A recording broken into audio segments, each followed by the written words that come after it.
Oh, I don't have the chat. I can give it to you now or when it's my turn. Or whatever. Okay. Okay. So Adam wanted Oh. to share his week with us. So well, and we're on Mr. Sci-Fi now. Hi yeah, guys. sure. Yes, to tell us as soon as it's your turn. That would be great. Yeah, go for it.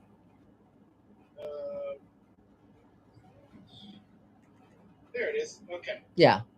So, hi everyone. Adam Sartain here, actor, voice actor, and associate producer on Space Hey, Command. Yay. And as you see, I'm wearing my Space Command Studios T-shirt. Excellent. So it's double the Space Command. Great.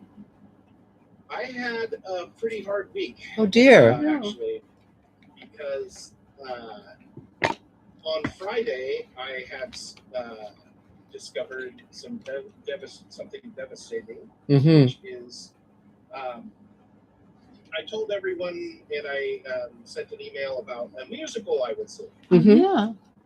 It was paying. It was, but I and the rest of the cast recently discovered, which we were completely unaware of. Yes.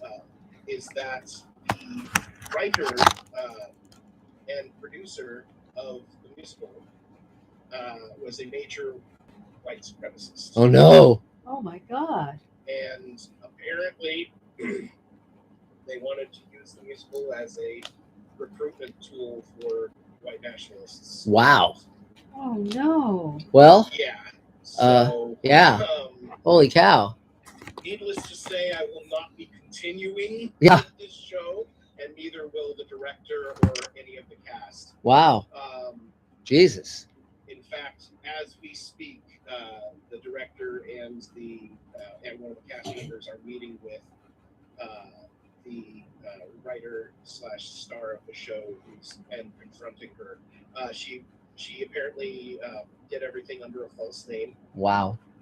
And that is astonishing. Yeah, and it turns out her father, or either stepfather or biological father, I don't know which, but they have the same last name. Wow. And they're very. It all started when we were curious because this guy was supposed to be the guy who's the major white nationalist, the founder of the American Freedom Party. Wow. He was just the lawyer and somewhat producer-ish kind of guy that was just facilitating things. And she had an anonymous donor, person who, commissioned the writing of the musical. Wow. That's astonishing. Yeah, it's an incredible tale, and it's very sad and scary. How did it come to light? And the worst thing for me, especially, is I don't know why I wasn't thinking at the time, but on one of our performance nights, they took me aside and had me record one of the songs, me singing it by myself. And that particular song has a thing called the 14 words, which is big in the white nationalist community. It's part of Mein Kampf. Wow. It's paraphrased from Mein Kampf. Wow.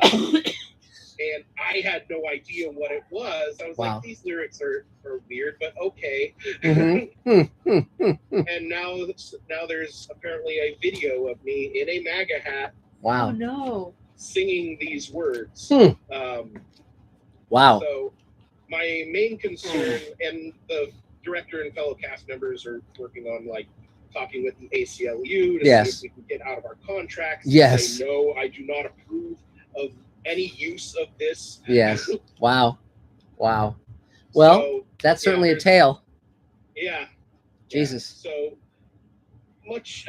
So in other news, other than the play, or other than that, Mrs. Lincoln, how was the play? Really? Yes. Wow. Yikes. Still working on Space Command stuff this week. Doing more transcriptions. I'm almost done. I'm like 1.5 videos left. Cool. To do. That's great. So that'll be another perk that'll be out there and sent. Good. So that's a lot of fun. Yes. And I'm still looking into doing more episodes of my podcasts, Inside Animation. If you haven't heard it yet, and you like anything to do with animation, I highly recommend it. It's very interesting. I interview people, anyone and everyone. Cool. And if you know anyone in the animation industry, I would love to interview them, whether they, whether they're a janitor at Nickelodeon Studios or they are the head for animation at Fox. Either from the whole spectrum. Cool. I'd love to talk to anyone and get them on the show. Great. So, okay. What else? And so that's it for now. Wow. But but hopefully there will be better news next week. Yes, let's hope. That's Wow. So sorry. Well, that's an amazing story, Adam. So, well, I'm glad you found out sooner rather than later. So. But I'm sorry you didn't find out sooner. Right. And at least it wasn't a money scam. So. No, exactly. They paid me at least. Wow. But well, there you go. You survived. Yeah. Okay. So, do we have a Mr. Sci-Fi question yet? Yes. Let's go on to happier things. Sure. Bruce Moore. Hello, Bruce. Asks, for Mark and Elaine, can you please talk a moment about Moonfall? Moonfall, sure. Love the special effects and the fun, but didn't you think some of the writing fell flat? Well, I did a Mr. Sci-Fi video about it, so you guys can check that out. I mean, one of my favorite movies, something that Elaine and I tend to watch almost every July 4th, is Independence Day. And, and Stargate, the original feature of Stargate wasn't bad, the director's version, with the extra added scenes and so forth. But, Roland Emmerich is an extremely variable director. I also like the one with the Earth getting frozen over and, the Jake Gyllenhaal one. But Moonfall was fun. I enjoyed it. It's not a classic, but it was entertaining. What did you think? I thought there's certain movies we go to because they're popcorn movies. They're just fun, yes. And you sort of turn off your brain. You say, yeah, this is going to be stupid, but it will be silly fun. Yes. And I would have rather been a little bit less silly, but it was still good with the popcorn and the air conditioning and an appreciative audience. So there you go. So I'm almost as lowbrow as my husband. Yeah, not quite though. Not quite. So Carol, you're next on my screen if you'd like to take your turn. Yeah. Are you guys past your colds? Yes, we're all well now. Thank you. Oh well, yes. I hope you are. Could you possibly tell me what happens at the end of Cape Fear? Do you know happens to which Katie? one? Which version? Yeah, Bobby De Niro, Nick Nolte one was on again. Yeah, I don't remember. I mean, there's two okay, here's the background on that. It was based on a novel by the great John D. MacDonald, who wrote the Travis McGee novels. His book was called it wasn't called Cape Fear. That was a later title that was put on it. But it was made into a really fun movie with Gregory Peck and the great Robert Mitchum. And then it was remade as a movie with Nick Nolte and De Niro, as you said, and Juliette Lewis. But I don't remember the ending other than the good guys win. But that guys win. Yeah. Helps a little because every time it's on a ton of times now. I have to turn it off because I've got to work, do stuff. Yeah. So yeah. What happens to De Niro? He's so excellent in it. But okay. He goes on to that helps a little. Yeah, he goes on to a bunch of other movies. I don't know. But yes, but go ahead, please. Sure. So that's your email. I don't know why I couldn't get into it. I do know someone who could help you hybrid this. Great. Terrific. Great. So can I have your phone number? I have your phone number somewhere. Sure.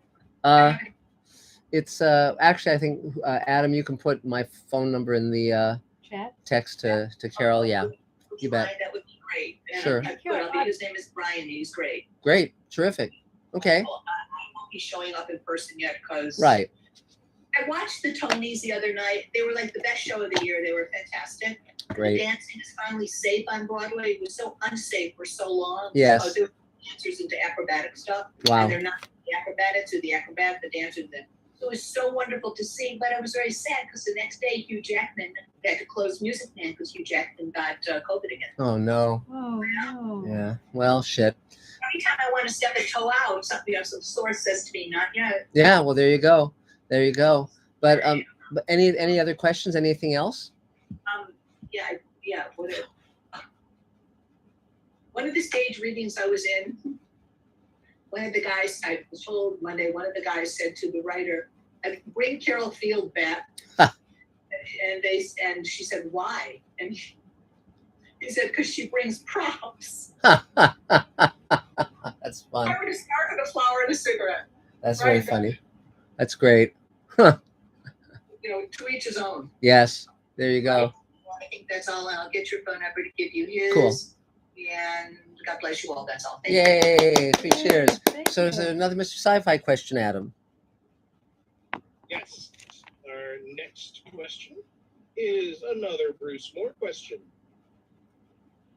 So he says, let's see, there it is. From a writing perspective, do you recommend pitting your characters against two competing philosophical ideas to get audiences involved in the story emotion? You can definitely have two philosophies or two worldviews in collision, but you always have to be thinking about, okay, what's the emotional through line? What's gonna get the you can't just have philosophy. It's a mistake that many beginning writers make. You can't just have a philosophical viewpoint be a stand-in for character. It's not. The way that I tend to phrase it when I'm looking at my character. Yes. Is self-defining dreams in opposition. As an example, A Streetcar Named Desire. Stanley Kowalski believed that, power and macho and dominance is what make you worthy, and that made him worthy of Stella's love. Yeah. And whereas Blanche Dubois felt that it was refinement and elegance and a superior attitude which made a person worthy, and therefore worthy of the love of her sister, so of Stella. And so they both believed opposite things, and one of them was going to be blasted off the face of the earth, guess who? But it was like self-defining dreams in opposition. So it's more than just a philosophy, but you have like a self-defining worldview, which is, what is my worldview that makes me matter, that makes me right? And then you can really get into, where did that come from? How did it come from childhood?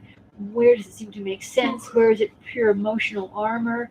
It's a little more complicated, but it's actually the way people work. We define ourselves in very specific ways, and it's not just an external philosophy. It's an integrated vision of the value of self. Mm-hmm. Okay. Yes. So, okay, great. So I guess, Thane, you're next on my screen. There we go. Good afternoon. That's Mount Kinabalu in the background, the tallest point in Southeast Asia. Great. And 60 years ago today, I started Peace Corps training for my grand adventure in the land below the wind, known as Borneo. And so I thought that would be an appropriate picture to put up. It's great. Dreaming of other days or whatever. Had 3 auditions, I think, the last week or 10 days. I'm not sure if I made it 3. And things are picking up a little bit, but it's still slow in my age, gender, ethnicity category of roles. Working with a writer and another actress, and we're going to put together a short film. We're going to table read coming up in a week or so.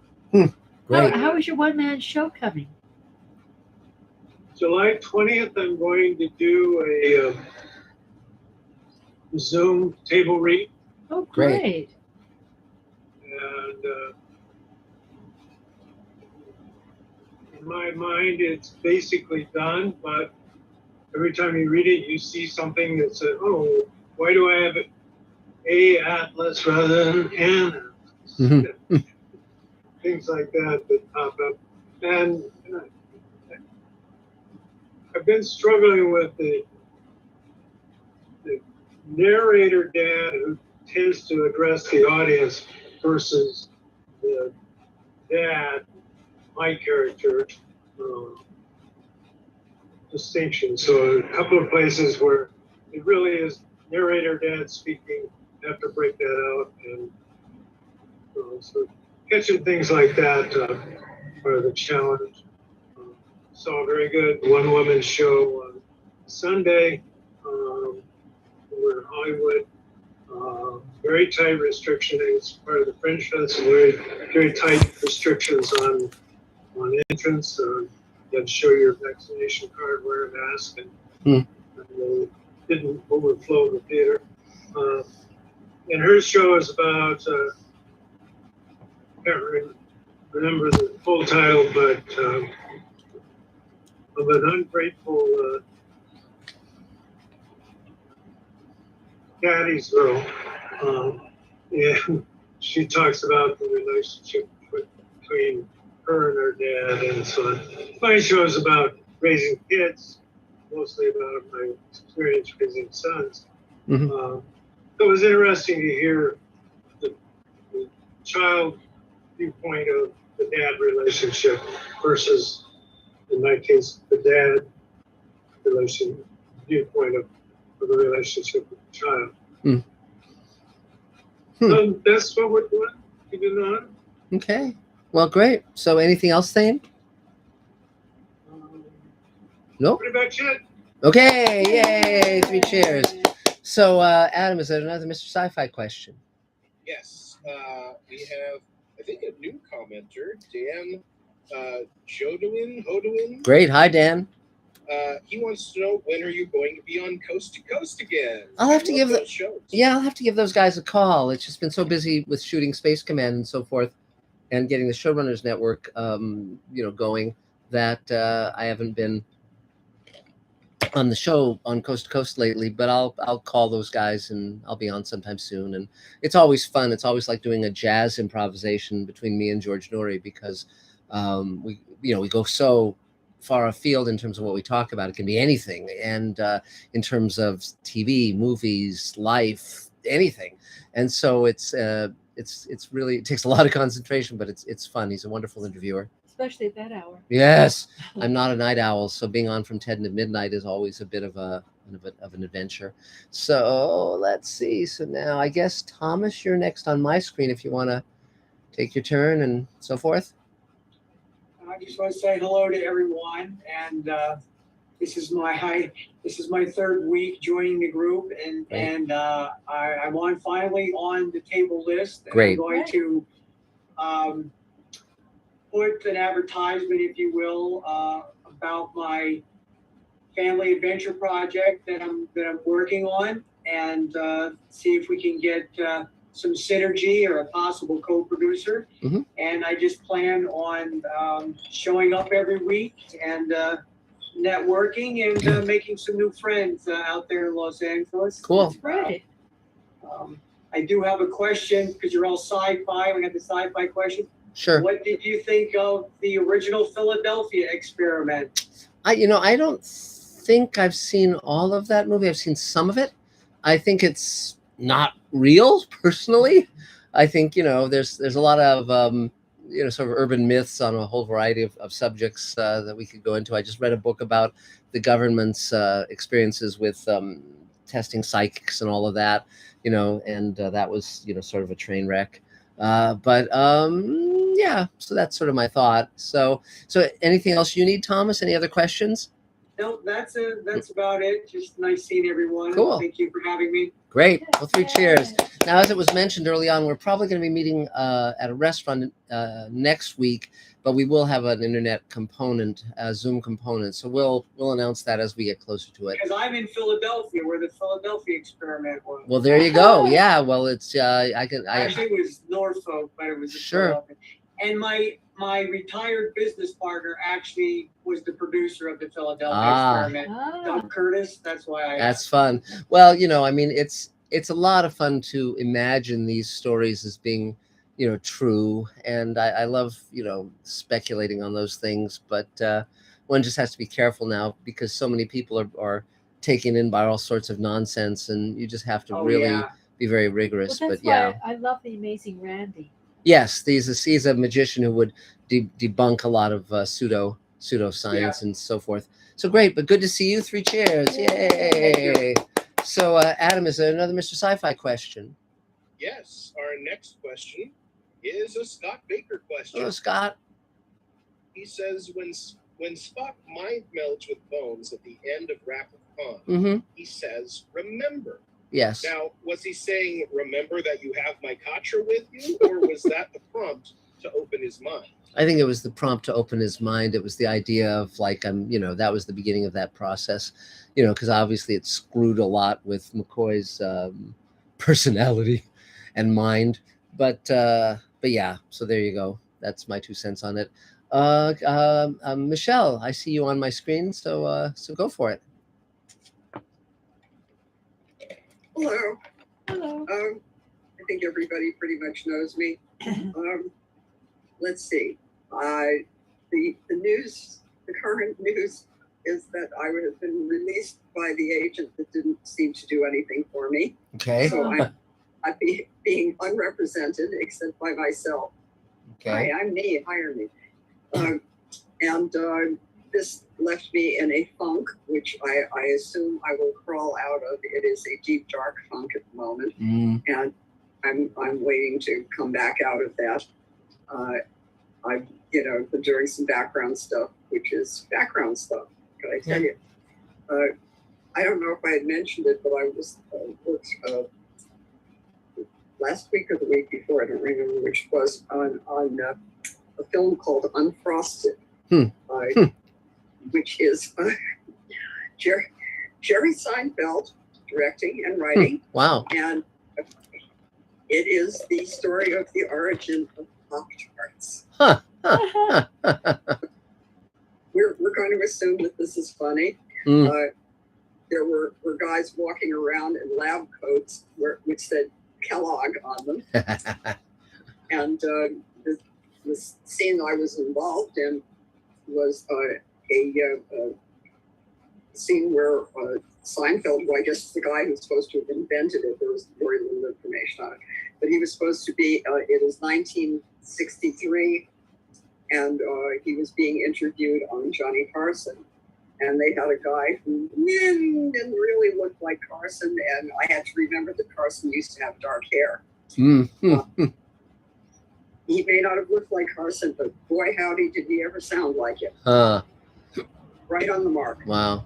But anyway, it was one of those wait around all day and do this one little scene and wait around a little bit more of the day and do one little scene. And they took like 10 hours to do that. So whatever. It's SAG and its job. Thank you. Okay, yeah.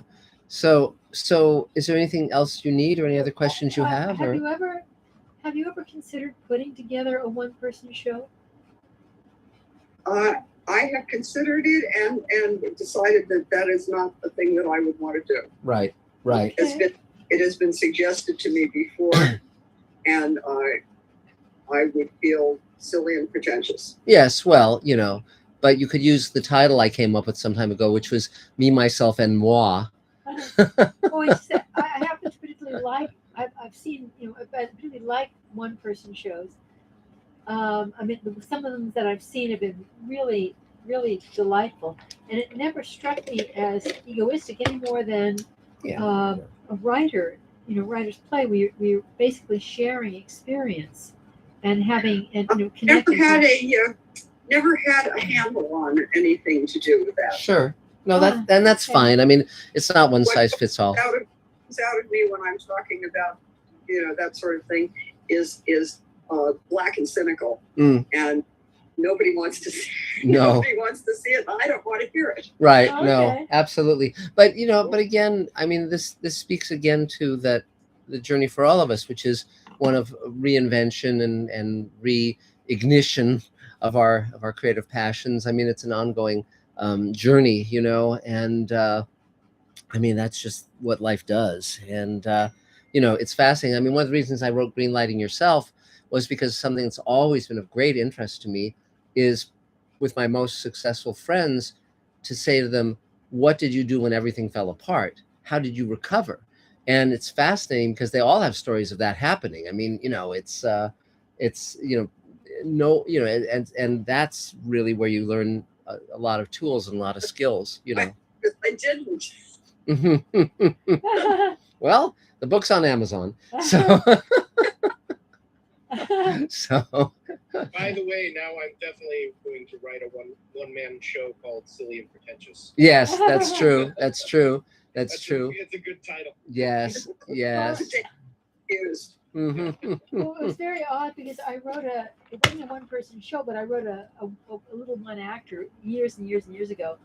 You know, and in it were a whole bunch of family references, personal family references in this dark little comic one act, and I was like really sweating because I thought I revealed so much about my crazy family childhood, right?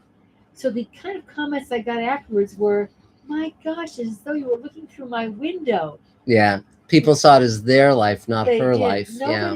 Nobody guessed it was me. It was my powers of observation with Yes. other people, Yes. and they were feeling so connected because they didn't think anyone else had been looking in their window.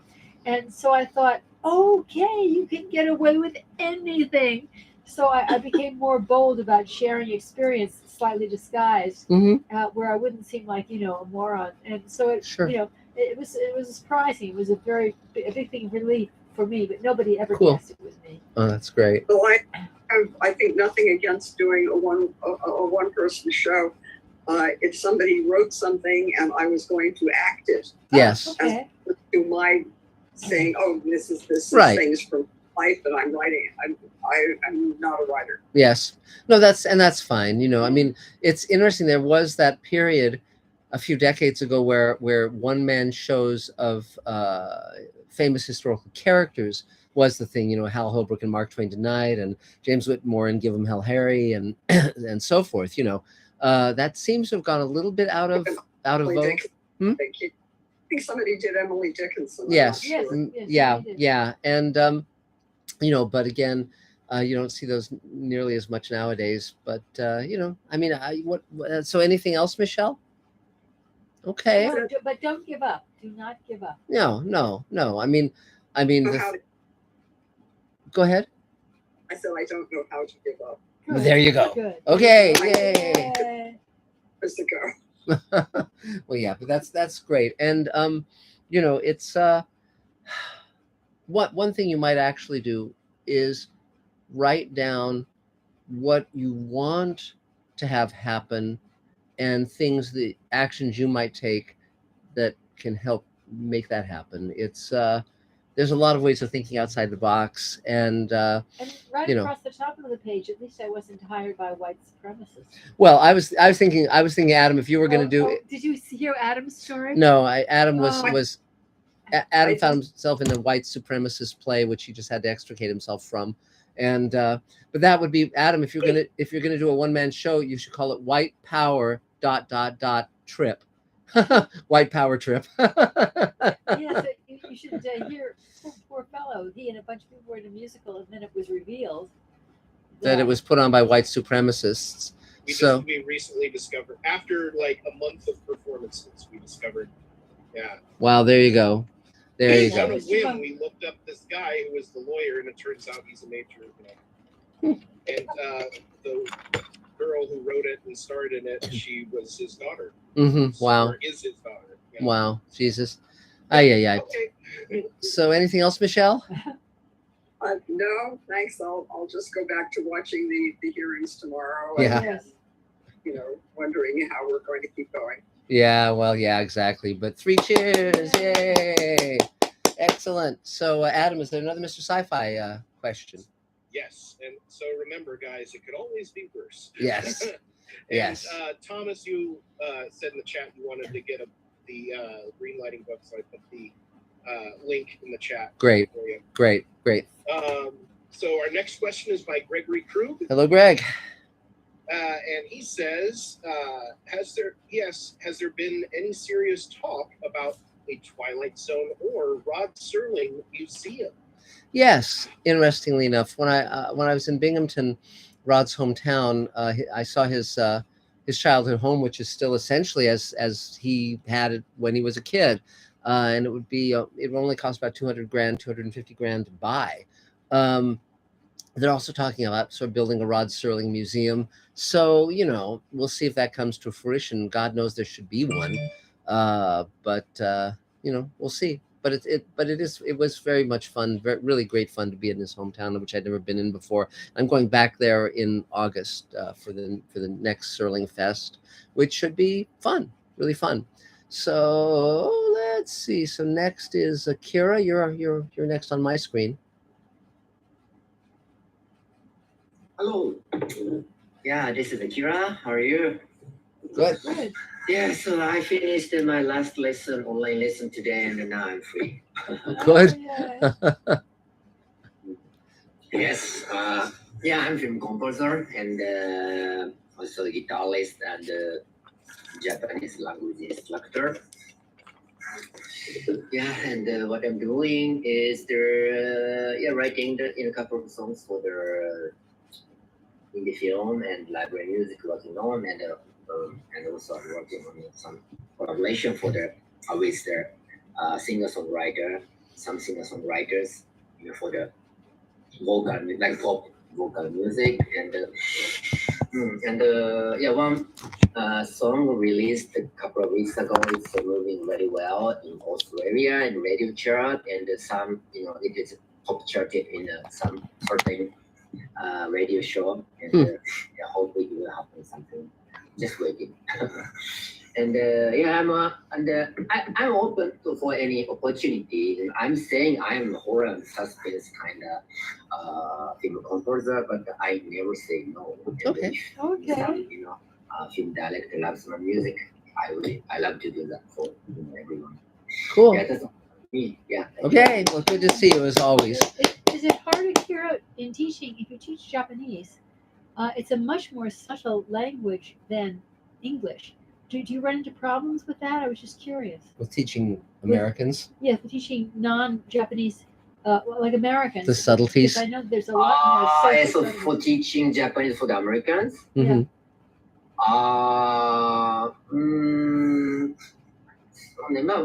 One big thing is, we really often omit the subject, I or you kind of things, because this kind of situation, in English, every time you say you, blah, blah, blah, I, blah, blah, blah, right? But it's too obvious we are talking in person, right? I'm talking to you, I'm talking about me. And if we say a couple of times I or you, and then, the subjects are totally left off. But we can tell, but some students still have having a hard time, so they are losing, the topic. Yes. Talking is for which side, Yeah, and also we have the honorific and the casual, right? There's some level, they're like hungry and normally and honorific and more honorific, and only for the loyal people. There's a layer of the honorific, and really into the Japanese, it's very tough too. Yeah. Well, I've always felt that the royal honorific should be reserved for me, and but that's just my feeling. So anything else for now? It's always good to see you. Yeah, thank you very much. I'm fine, thank you. Yay! 3 cheers. So, is there another Mr. Sci-Fi question, Adam? Yes, lots to choose from. Let's Good. Go with Mark Lungo. Hello, Mark. We have next, and he wants to know any opinions on 7 Days in May. Oh yeah, I like them. There are little bits and pieces of it. They're kind of funky and a bit dated, but it's still a great film. I mean, Kirk Douglas and Burt Lancaster, playing the hero and the villain. It's about a military coup, an attempted military coup of the United States government. and it was based on a bestseller by Fletcher Nebel. And Rod Serling did the script, and it's still a very entertaining movie and a very prescient movie, because it really points out how fragile democracy is, and how you need people of honor to basically put themselves in the line of harm to keep democracy safe. It's a great film. It's a great film, and for all of its datedness here and there, it's well worth watching. And Kirk Douglas and Burt Lancaster were two of the great giant movie stars of Hollywood, and they did a number of films together, and they were just both terrific, really wonderful. So yeah, it's a film I like. So let's see. So now Dave Edison is on my screen. Hello, Dave. Hello, Vacation Boy. Yes, hello everyone. Can you hear me from here in Vacation Land? Yes. Yay. Oh, good. Well, this is week 2 of my vacation, and David Bartlett is also on vacation. We'll be reconvening on Monday. Yes. And frankly, astonishing as it may seem, I'm anxious to get back to Space Command. Oh, Yay. Because we've got a lot of little bows to tie before we can get this final project done. Nothing insurmountable at this point. No. But a lot of little bits that need attention. Yes, I agree. So we'll tie up those. Like, for example, something that might seem like nothing much, but several months ago I cut the DVD menu video for it to loop. Mm-hmm. But since then, we've gotten a color-corrected version of the show. Yes. And we've gotten some updated VFX. So all of the shots in that have to be swapped out for the newer ones. Yes. Nothing that'll take a long time, but it's just something that needs to be done. Yes. And there are a bunch of little things on that list. I've managed to check off a lot of things from my vacation list and done some things that needed to be caught up with, languishing stuff. Mm-hmm. So that feels a little good, and I'll hopefully get a little sleep before the end of before Monday, and Mazel tov. be back and ready to go. We've got our brand new Mac Studio M1 Ultra computer. Yay. Which is pretty much a rocket ship. So thank you, Mark and whomever, for allowing us to facilitate that. Yes. It's pretty good. It flies through areas that the older computers would at least hiccup over. Yes. So Good. I'll be able to bring that computer. It's so small, I'll be able to bring it down to Mark and Elaine's, and we'll hook it up to their giant cinema screen and the curved 80-inch TV, and we'll be able to watch the show in ultra high definition. Great. Hopefully without any problems, and we'll be able to continue and edit the second 2 hours. Yes. I'm looking forward to seeing the footage that was shot last Saturday. Yes, we are too. The desert sequence. Yes. So moving forward. Exactly. Yes. And I suppose that's it. Anything you've got in mind about Space Command that I haven't heard yet? Oh, I'm sure there are. I've been trying not to call you. I've been trying not to talk to you or give you things to do. Which is hard. Yeah, exactly. It's been very quiet here. No, but there's a lot planned for the next month, and it's going to get really, really, really, really, really, really busy. Oh no, and, don't so not for you, but for me, And I'm sure some of it will filter through to me. Yeah. But we'll talk about that when it's my turn. So, but it's great to see you looking so tanned and relaxed. It's great. So this is me tanned. Yes, exactly. Wasn't Woody Allen's line? Yes. I don't tan, I stroke. Yes, that's good. And also, by the way, there's a documentary I just watched. When I initially bought it, it wouldn't play on my Blu-ray player, but I have a second Blu-ray player now, and I tried it on that, and it does play.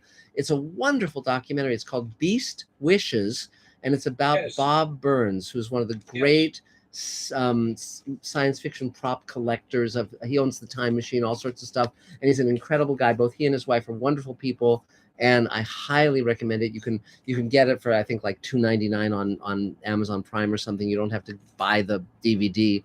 And it's I actually have had the DVD for several years. It's great. yes, but for anyone who just wants to have to watch something that will just make you smile, the entire run of it, it's a thoroughgoing delight, and so I highly recommend it. Again, it's called Beast Wishes, and it's about Bob Burns, who is one of he's sort of like an even better version of Forrest Ackerman, if you know who Forey is, and so he's like even more a sweetheart. So a lot of those little documentaries, some of them maybe have a rough edge here and there yes. as far as filmmaking goes. Yes, but they're just you get to hang out with these people. Yes, yes. And there's one called The Witch's Dungeon, which is hosted by the late Zachary. Yes, Cool, and it's about the Aurora monster models. Wow, how fun! I'm a big fan of those. Yes. So a lot of those little documentaries were a lot of fun. So thanks for recommending Yeah. that. It's great. I also just watched a documentary on Vampira,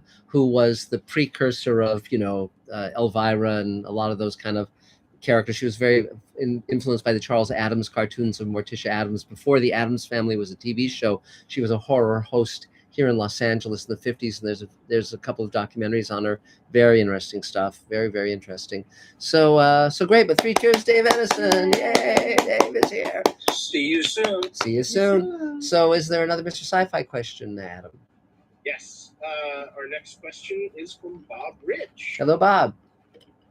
And he says, which movie directors are masters at making slice-of-life movies that show us ordinary details of real life in a very natural way?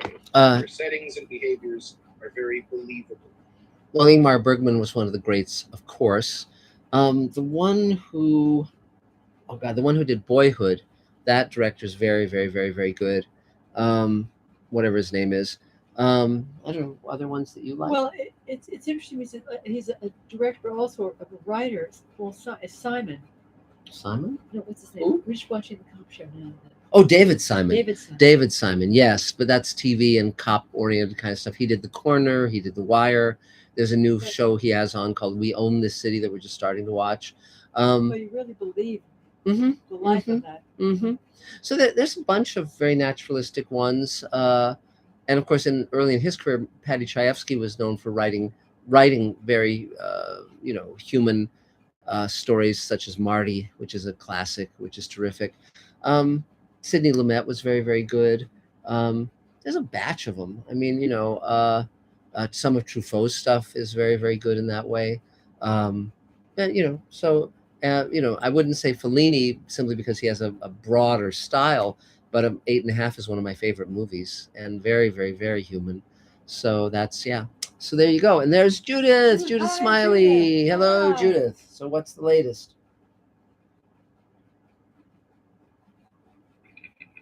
Sorry I'm late. I was at PT. Good news there on that front. Great. Looks like I'm going to get back most of my mobility. Great. Yeah. I'm walking fine just now. Anyway, the dogs are wearing me out, but that's okay. A new mother. They are very cute, as you know. They are very cute. Nothing much to report. My mind, I've just been really taken up with the puppies. But things are moving on. Got some new stuff going on. Can't report on anything because I got to get it out with people's looking at it. I did get a call back, which is really nice, for an audition, and that's about it. Okay. I tried to just dogs and dogs and more dogs. Yes. Speaking of dogs, and she has the cutest puppies in the world. Yeah, we went and met them the other day. They're very cute. The flea medication is called Bravecto. I left it on your phone machine. She left a message. I can't hear you. Oh, I left it on. The flea medication is called Bravecto, and Elaine left the information on it on your phone machine. Thank you. Thank you. Yeah, because that's the stuff. I'm taking them in for their shots next Thursday. Great. Right. Well, great. ask about Bravecto because we hated dealing with poison, and this seems to do a much better job. Yeah. They're squabbling now. They may not live to see the vet. Yeah, it's very possible. But great. So anything else, Judith? Nothing much, no.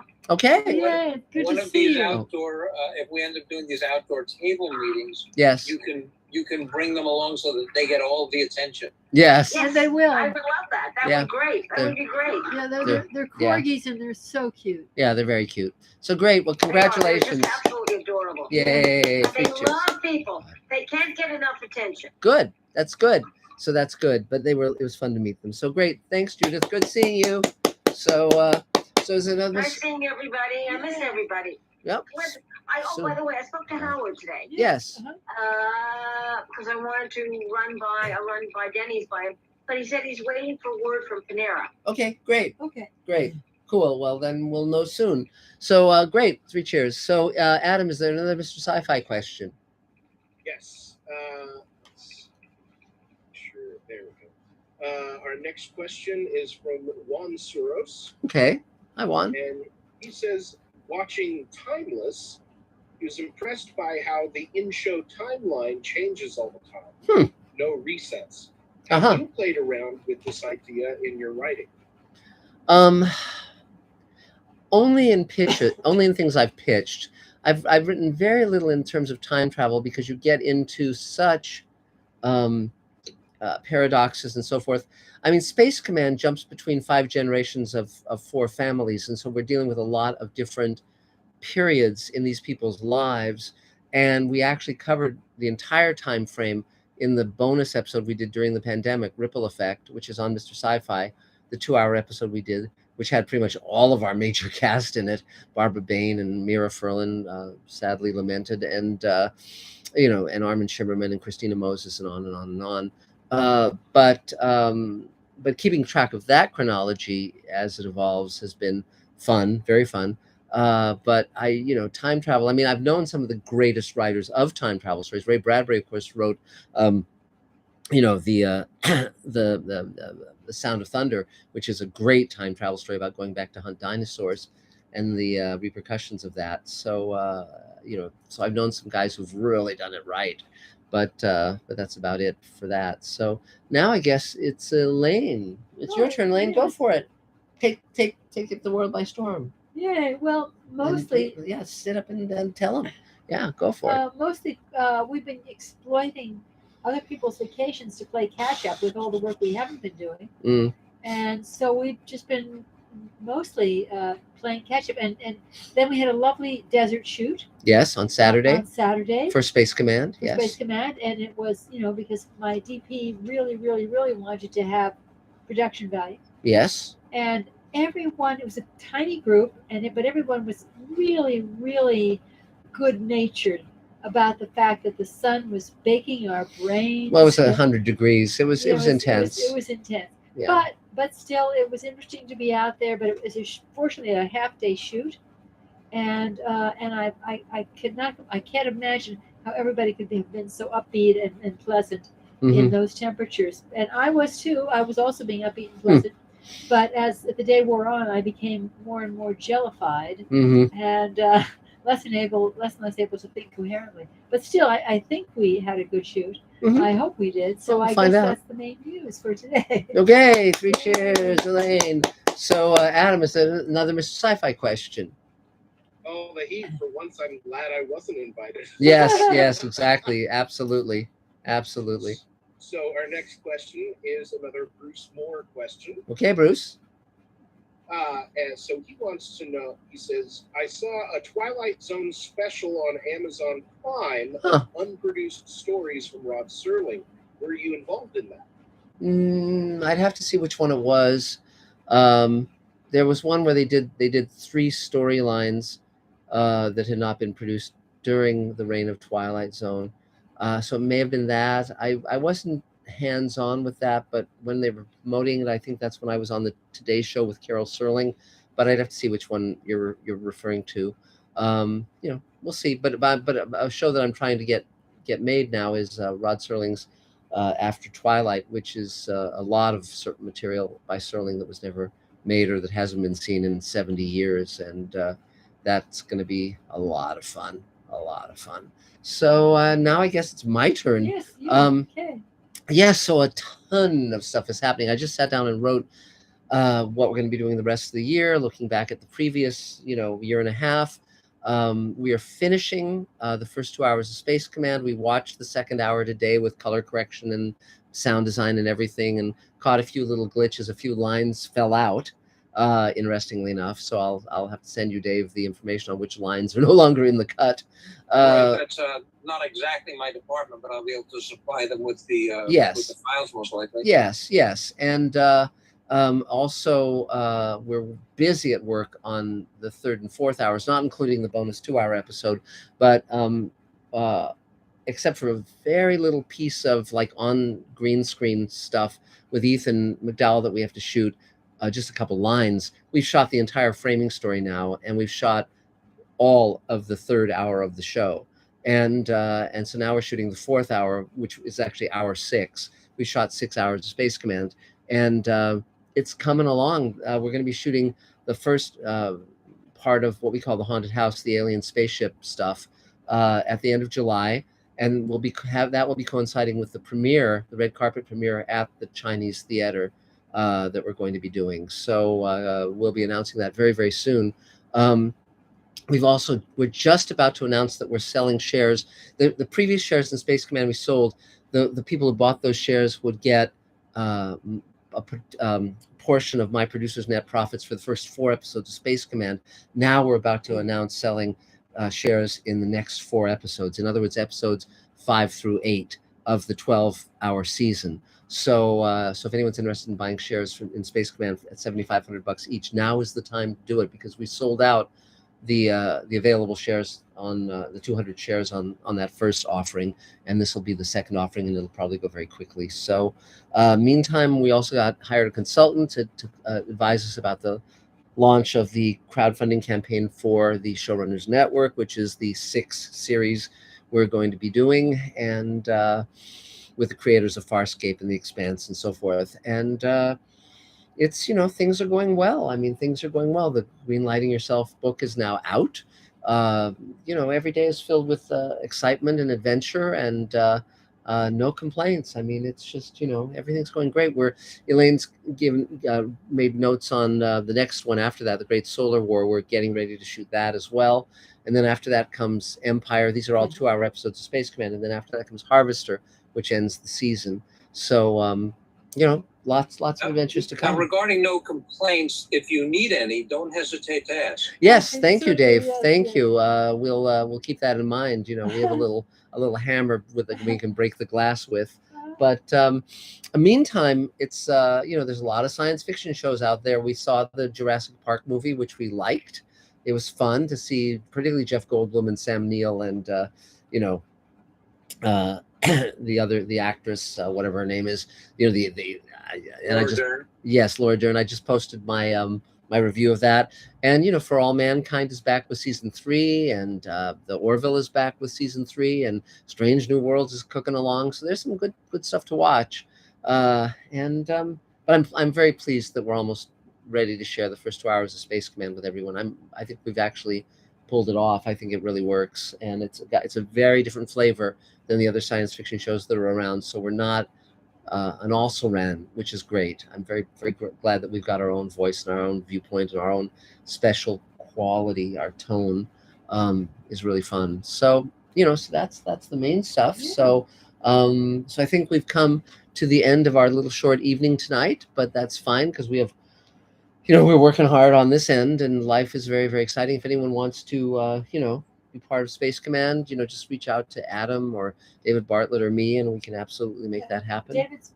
back in town tomorrow. Yes, and he'll be back to work on Monday. Lots to do, lots and lots to do. But thanks, everyone. Thanks for being there, and we'll let you know as soon as we're in person again. And stay well, stay safe, stay happy, and we'll see you next time. Bye, guys. Thank you. Good night. Bye. Take care.